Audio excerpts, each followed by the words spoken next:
when I was 20 and I signed on to these, I kind of knew, I was like, okay, this is a long road and you're gonna have moments of regrets. But I ultimately think that this is the right thing to do. And I was like, I'm gonna be 25 by the time all this is over. Like, that'll never happen.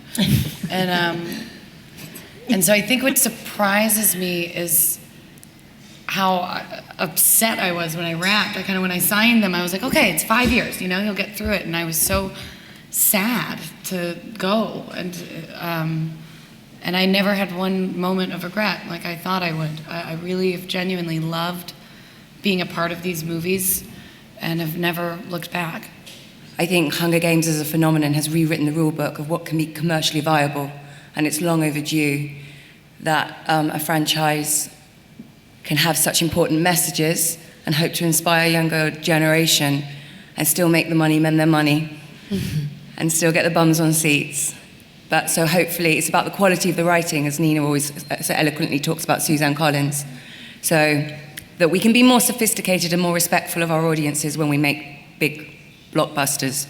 When I first read the books, that was the thing that I loved about Peter so much, was the arc he got to go on, and going from being this extremely trustworthy character that everyone can depend upon to this really twisted, almost bipolar, on the edge kind of character.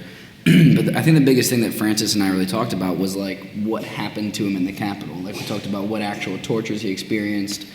And I don't know, once you kind of start thinking in that way and start understanding what he went through, it kind of just became a part of the character. And I mean, to have this idea that you literally don't know which memories are real and which ones are not real, that's like a really psychologically twisted and dark and terrifying. I think that was the thing that I thought was really important, was that it came across that Peter was afraid of himself, and so that's kind of the direction we were trying to go with it. I find Katniss inspiring, period. When I read the books and the script, and it began, embodying, or whatever, everything about her is to inspire. That's why she's the Mockingjay. That's why she's a leader. So, of course, I was inspired, but I don't WWKD. You're not influenced by your character until your character appears in front of you. It's not you. It's something that you have channeled and that appears and participates in your life. So you are influenced in that respect, I believe. That is so true. There have been so many times where I'll see things, whatever, you're totally... What?